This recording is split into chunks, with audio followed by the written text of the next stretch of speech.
Yeah.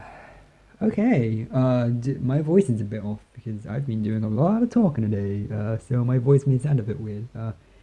Hey, better, better. Okay. So with me making dumb noises out of the way, I've been working on scripted videos.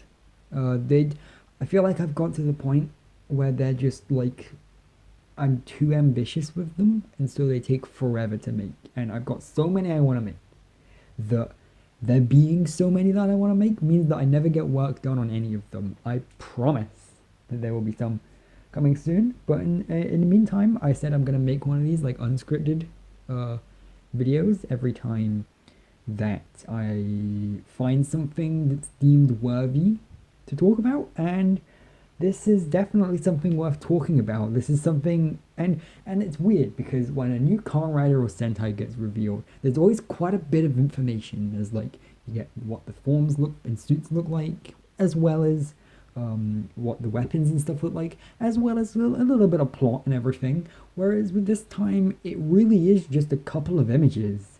Um, and that's it. We basically just got the character designs and a very minuscule amount of information. Um, but I feel like this is the one out of all of them I have the most to talk about. So there's a new series, and I have a lot of conflicting opinions about this. This is the kind of thing because with Sentai and Kamen Rider, when they make changes, it's like okay, yeah, sure, but people are a lot less accepting of change in this kind of situation where it's a straight up reboot because it's not a new team of ninjas or anything. Like it's not a pass the torch kind of thing. No, it's a straight up reboot. It's the same characters, just different. And so a lot of people are a lot less accepting to change in that situation. And even I'll admit, with 2012 series, when I first saw the designs and the animation, I was quite skeptical. Um, Especially the animation. I was like, I want 2D animation. But then after a while, the 3D animation Ninja Turtles won me over because it did some clever stuff with it. And it just looks nice. But that's another discussion for another time. So Rise of to finally get to the point, Rise of the Teenage Mutant Ninja Turtles, which is quite a mouthful of a title. I guess I'll just be calling it Rise of from now on. At least it's better than the previous series where it was just called Teenage Mutant Ninja Turtles. So we just had to call it 2012. So Rise of is the new Ninja Turtle series. It's a reboot that comes out. It starts airing fall 2018, so in a few months' time. I imagine around about September or October time, maybe November at a push. And it's the new reboot of the Ninja Turtles cartoon. The reboot has happened quite a few times before. We've had a bunch of reboots with this franchise across all of comics and cartoons and films. My biggest problem so far is they announced this with a live stream online on Facebook. I watched it on Facebook, and on paper, taking advantage of the internet and everything, and doing a live stream to Facebook and YouTube to announce all these new changes. Cool. That sounds like a great idea. It's not. It was really bad. The live stream. Say what you want about the actual series, but the live stream was really bad. Like no offense, obviously. Like I get that live streams are difficult to pull off, but dang. And I feel like the quality of the live stream may be affecting people's opinions of the actual show. I don't know how confident I am in saying that. So the live stream basically consisted of a bunch of the cast and creators on like a Hollywood rooftop, and the presenter, who is the voice actor for Splinter in the new series, was kind of like switching between three different groups of people. One of them was Eastman, the original artist of the Turtles in the first comic and everything. So yeah, I mean most Ninja Turtles fans know who he is, and he was like drawing. He was doing a drawing of Raphael, and they were doing this competition where like, oh, you could win this drawing of Raphael. Cool, fair enough. That was like the best of the three parts. Then the second was this like a couch with three of the creators of the show. I think two writers, and then the other one is Rob Paulson, who is the voice director, and he voiced Raphael and Donatello in two of the previous series. Um, and then they had this third section, which, oh geez, where they had Andre Black Nerd, who I like him. He's a good YouTuber and everything. But they had him and this other girl do these like game show challenges, and whoever won the game show challenges would be the person to kind of unveil each new image, because they were unveiling the images for each of the characters one by one, and basically what they'd do is they'd start off by checking on the on Eastman to see how his drawing is going and plug the competition that they had. Fair enough, fairly inoffensive. And then they'd go over to this game show thing. They'd have these two guys, and they'd make them do some kind of game show, whether it was asking questions or driving these RC remote control cars, or making them sing a karaoke version of the theme song. Which, yes, that was a thing, and yes, it was bad. And then whoever did the best would go over and unveil the new image, and it was really, really bad. It padded out the runtime of the live stream. The live stream was only 45 minutes, but considering that basically the only thing they did was reveal like 6 images of the 6 main characters, the 4 turtles, Splinter, and April. Considering it took 45 minutes just to reveal those images and answer like a couple of questions, I was expecting it to mostly be like questions and stuff. Like them giving out kind of like the synopsis and other details. No, they did let the audience ask questions, but they refused to answer a lot of them.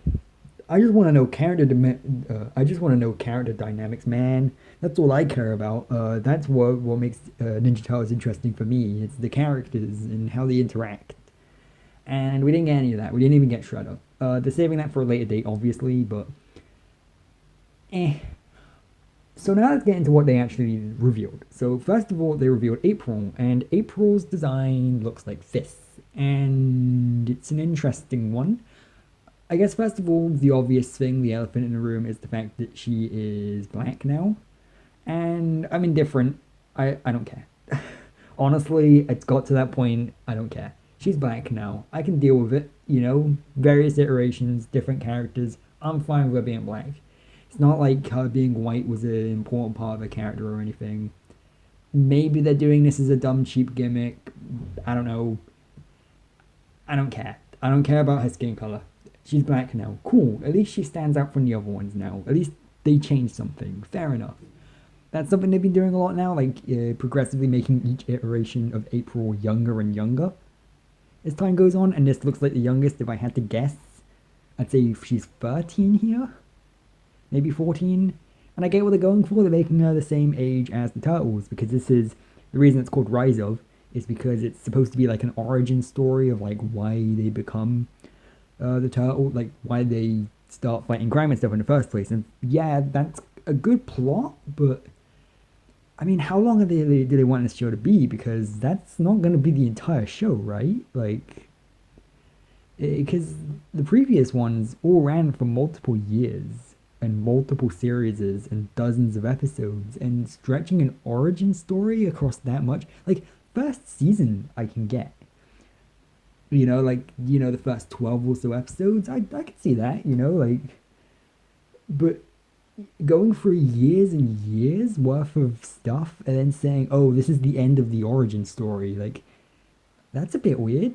I mean, I guess we'll have to see how they execute it, but I guess that for now they're just talking about the first season.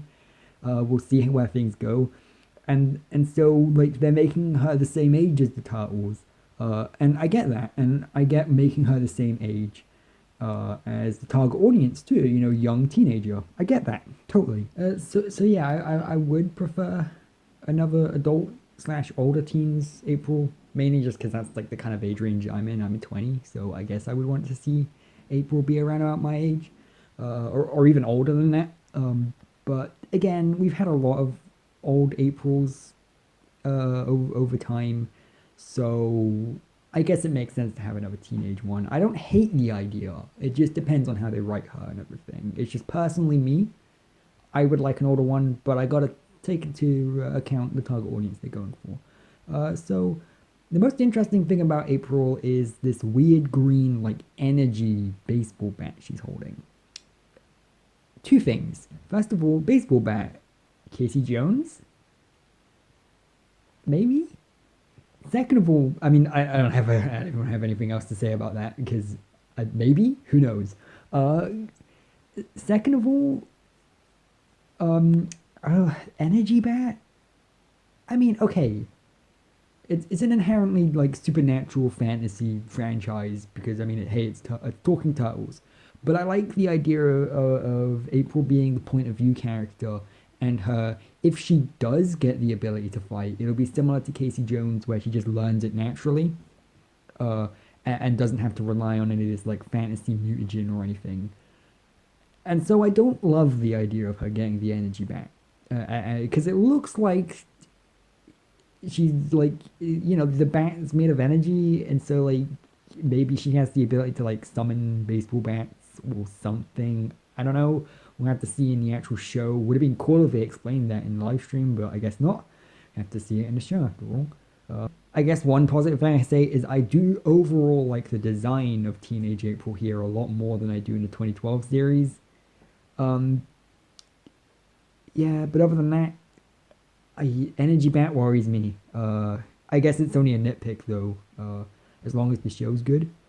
Then there's Splinter, and Splinter looks very disheveled, to say the least. He's like this very kind of small rat, and I like the idea. I like it when Splinter is bigger than the turtles because it kind of gives the impression that he's like authoritative and he's like the father figure and he's like more powerful than them. But at the same time, I like most iterations go with shorter Splinter, and that's fine too. It kind of because it also gets across like the idea of this being a weird family dynamic, with the father being by far the shortest out of all of them, even though the turtles are relatively young. So I don't hate that either. This seems like a more comedic Splinter, and the show in general seems quite comedic. But they have definitely said that there's going to be a lot of like action and stuff too.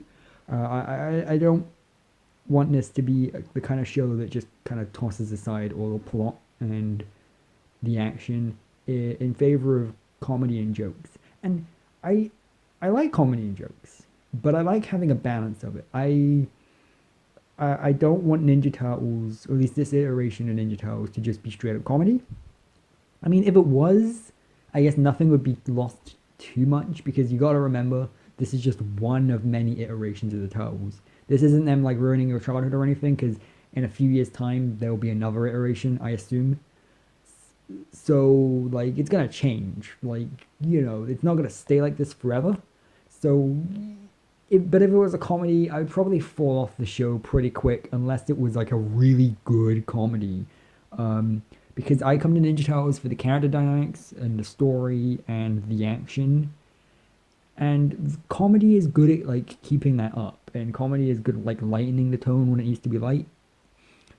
But I still want the story and action to take center stage, and they've already said that yes, the comedy will be focused on a lot more in this version than certain other versions.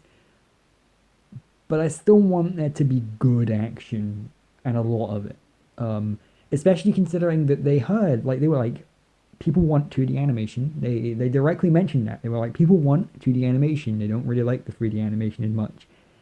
But the reason we want the 2D animation is because it just looks nicer and flows nicer and is a lot less stilted when it comes to action scenes and stuff.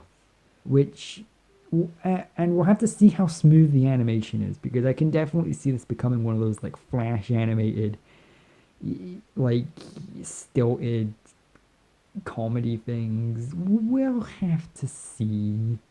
As long as it isn't like like a show that resets every episode, as long as they actually keep the stakes and stuff up. But I don't know. We'll have to see. Let's go on to the actual titles. then I guess let's go in the order that they revealed them in. So first was Raphael. Raphael's my least favorite design out of these four, by far. Uh, it looks like his design took a lot of influence from the Michael Bay version, and Andre even mentions that in the live stream. And I don't love the Michael Bay version. I don't hate them as much as most people do, but I still don't love them. And when I saw the Raphael one first, I got big warning signs because Raphael is very big and cumbersome in this series, and he's supposed to be a ninja, and I get it. Ninja Turtles aren't actually the most ninja-y thing in the world. Like, trust me, I get that. But I still want to see like elegant parkour and like fight scenes and stuff. And Raphael looks like he can't do that really. So yeah, I don't love his massively. Another thing it reminded me of was Knuckles from Sonic Boom, and that's not a great sign because I don't love. I'm not in love with Knuckles' Sonic Boom design.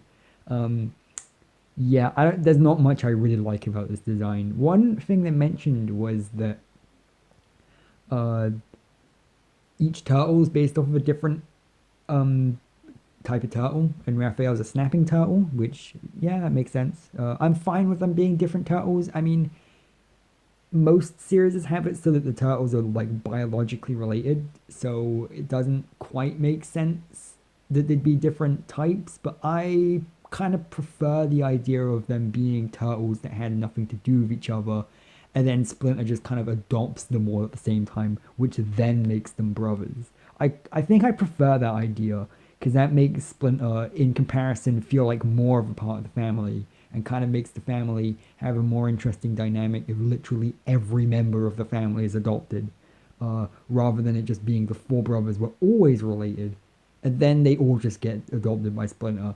So I like that idea, and in that case, I really like the idea of them all being different types of turtle. That adds some variety to the art style. A lot of the time, especially in the 80s series, the turtles all look too similar. I think that the 2012 series struck a really good balance of having them look similar, but like they all had lots of different details and stuff that stood them apart. But at the same time, I don't hate the idea of this series having them all be completely different shapes and sizes. Even though I don't like Raph's shape and size, maybe seeing it in motion in the actual show will make it look better. Again, I do need to stress that I didn't like the look and feel of the 2012 series at first. It took me a few episodes to kind of get into it. So maybe that's what this will be too. I'll have to see what kind of tone and direction they're going with here, because I could definitely see Raphael's design working a lot better with a comedy show. Another big thing I noticed was his weapons different, and this is a running theme. But Raphael has a different weapon, and he has Tonfa now instead of Sai. And I have no reason to believe that he's kept his Sai. Because if he kept his Sai, they would have made a big deal about that. Like, oh, don't worry, he still has a Sai. Like this, like these are the images specifically made to reveal the characters with. So why would they reveal Raphael with a misleading weapon? You know, like why would they show him with Tonfa if that isn't his actual main weapon that he uses in the series?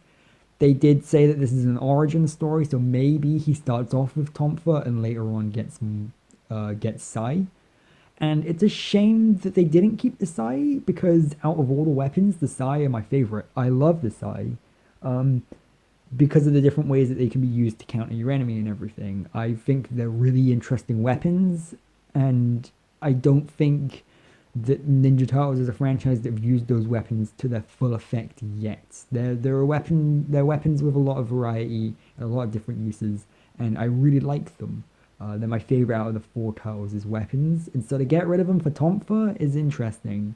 I like Tonfa too, don't get me wrong, but if I was going to change any character's weapon, it would probably be Donatello's, because he just has a staff, and sure, a bow staff can be cool, but Tonfa's more interesting than a bow staff, but not as interesting as Sai. So if it was my decision to give someone Tonfa, that would have been it. But oh well.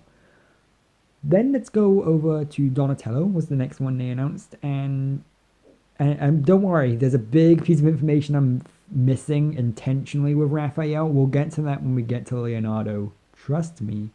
So now it's Donatello, and they've changed his character quite a bit. And when I first heard the change, I was like, what?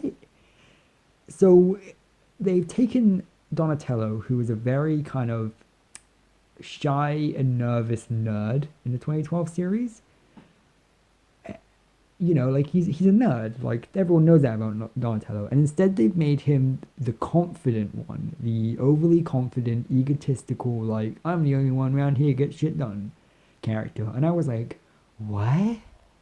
And then they explained that they wanted the natural evolution of the nerd. They were like, well, you have the nerd, but in modern day, instead of having the nerd, we would rather have a hacker character, like an overconfident hacker who is so good at like machines and stuff, and his primary focus is machines and math. They've stated that this version of Donatello isn't very good with biology, but instead he makes up for that with how good he is with hacking and technology and that kind of thing, and physics. And first of all, I like the idea that they gave him a specific field of science to focus on, because it's very rarely that you see a scientist that is good at every kind of science. So I like that they've actually made it so that he has a specific field of science to focus on. And second of all, sure, I'm up for Hacker Donnie with a slightly more like overconfident personality. Yeah, sure. It depends on how it's executed, but it's something different, and I guess it could fit with his character, sure. I mean, again, this is a different version of Donnie. Like the 80s version of Donnie is a relatively blank template to work off of, because his only personality trait, really, for the most part, was that he was smart. And so the 2012 series took that one direction by making him like the nervous and shy nerd. And this one's taking it the other direction of he's so competent that he's kind of over cocky. And sure, it's kind of similar to Raph, but I think they're going to be going different directions with Raph, as we'll get to. Then we'll get, you know what, let's do Michelangelo, because Leonardo's the most interesting out of the three for multiple different reasons. So Mikey's cool. Mikey is probably the design I like overwhelmingly the most.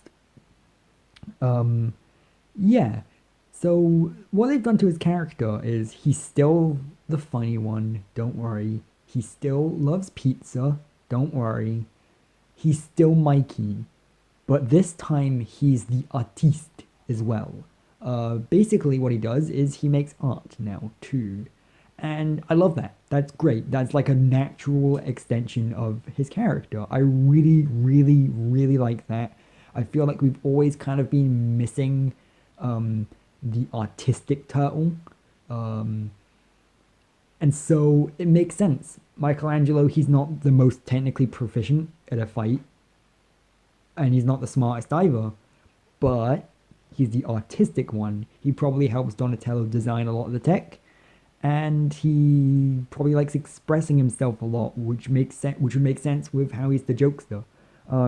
They've shown that he likes graffitiing, which I think is cool. I like the visual of the Ninja Turtles like sewer home being almost entirely graffitied on by Mikey, with a bunch of different like jokes and references that he's come up with. If you hear my stomach grumbling, that's because I'm hungry. Don't worry about it. Yeah, I really, really, really like this version of Mikey. Like a lot of people are really down and not looking forward to this series, and I know that a lot of that is a knee-jerk reaction because they made some very big changes. But I really like artist Michelangelo. Maybe that's because I like drawing myself. And it also just gives another layer of character to him. Because again, up to this point, he's mainly just been the comedy relief jokester. I mean, I know they've done a lot with him in other series, with his character and everything. But for the most part, people know him as the funny one. And so by giving him a character trait that fits with that quite a bit by making him artistic and want to express himself. I think that's just the natural evolution of his character. His design is the best, in my opinion, because it fits with his character and kind of tells you a lot about his character without anyone having to say anything. And that's the mark of a good character design. Because, I mean, I guess they did that with the other characters where it's like, oh, Raphael's buff. That means he's strong. And Donatello has night vision goggles. That means he's the smart one. Like, yeah, I get it.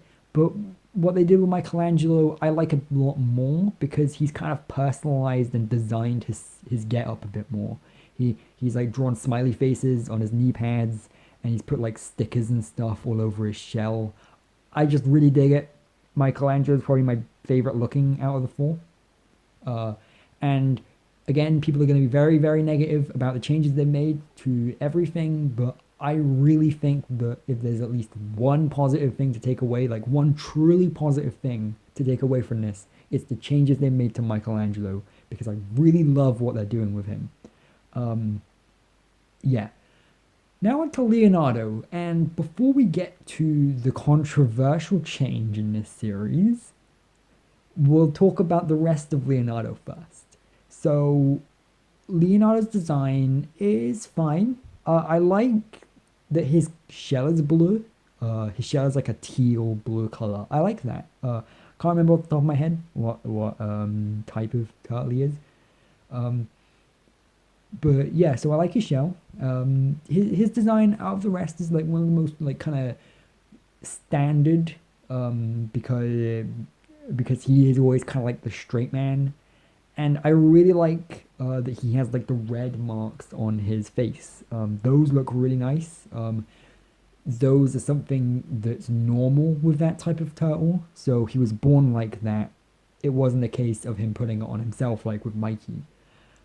And I think that kind of accentuates and kind of like brings out a lot of his design. Like it helps balance things because Leo is a character that's always been a lot of a similar character. It's always been a lot of greens and greens and blues kind of blends together very well. So having a little bit of red on his face kind of brings out a lot of his character and makes his design look a lot more interesting visually and give an anchor point to it. So in terms of his design, I like that one too. Then there's his sword. So just like Raph, they've changed his weapon. So in previous incarnations, he had two katanas. Or at least in the 2012 series, he had katanas. I'm pretty sure in other versions, he had like a similar kind of sword to a katana. It had a different name, but you know, that kind of thing. This time he has more of one, like he only has one sword now, and it's like one really big, like anime sword, and I don't really like it. Now, there's something they can do with this that will instantly make me love it, and that's the idea of, oh, this is the origin story, so maybe later on he gets another sword, and that's why he has two swords later on.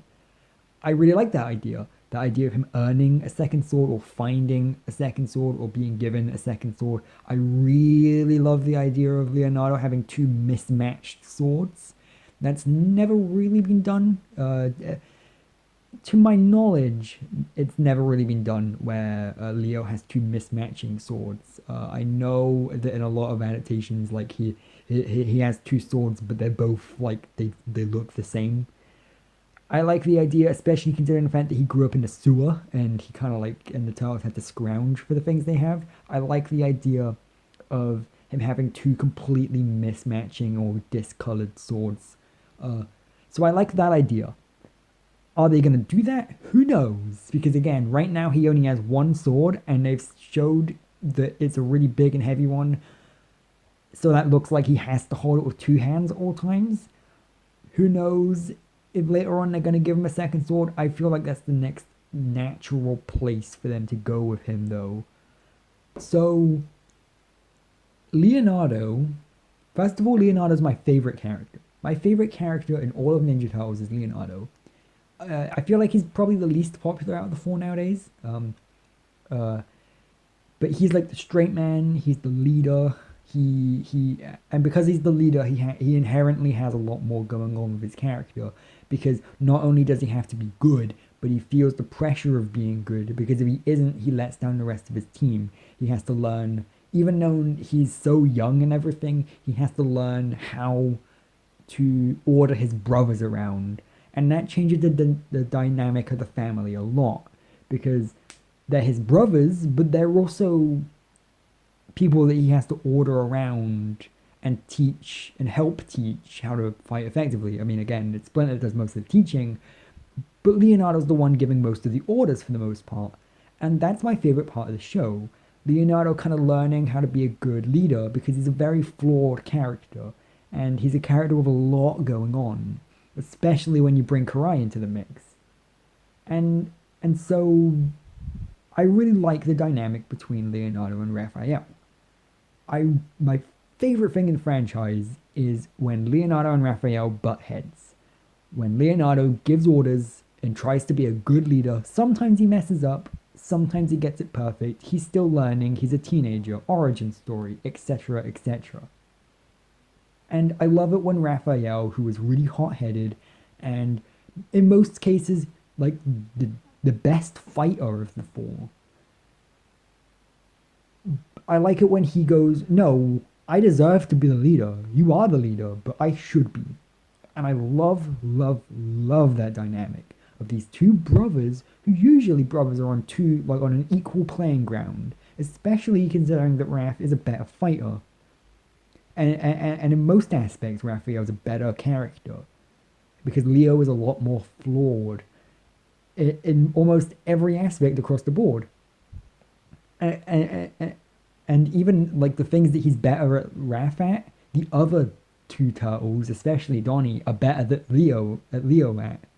Like, and so I love the idea of Raph being like, no, I don't take orders from you, because you haven't earned it. You're my brother, but I deserve it more. Or at the very least, him just going, I don't agree with the orders you've been giving. There's much more efficient ways of doing this. And I love that. And I love it when they clash, and I love it when they fight, and I love it when they try and find ways of reasoning with each other and trying to kind of get their point across. Because a lot of the time it isn't even Raph being selfish. A lot of the time it's Raph just being like, no, we're a team, but we could be a better team if I was the one calling the shots. Like, a lot of the time it isn't even him being selfish, which is something I feel like a lot of people misinterpret. Because a lot of people see Raphael as like the selfish one who makes brash decisions, when in actuality he's trying his best and he wants his team to be great. He wants them to be better, and he just feels like Leonardo isn't cut out for the job. And that's a point that makes sense, because Leonardo does make a lot of mistakes. And so that brings up the really, really interesting dynamic of who's in the right here then. Should Leonardo stay the leader? How can Leonardo prove himself as the leader? Should we give Raphael a chance to be the leader? And that's where we get to the most important change to Rise of.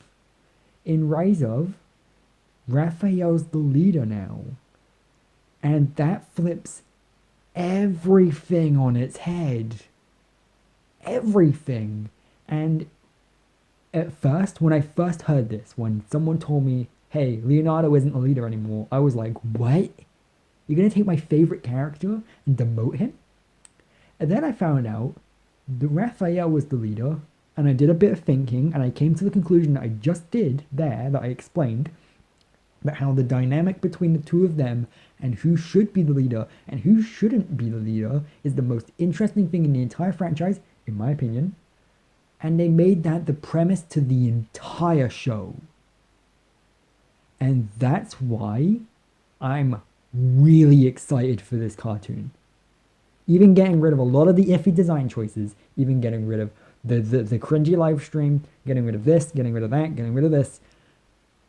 And we still don't know what direction they're going to take with this. Are they going to take character-driven plot? Or are they going to take, the comedic route? But why would they make this change if it isn't an important one? And what can they do with this change? And a lot of people are like, but Leonardo's supposed to be the leader, and so am I. But what if they make that the show?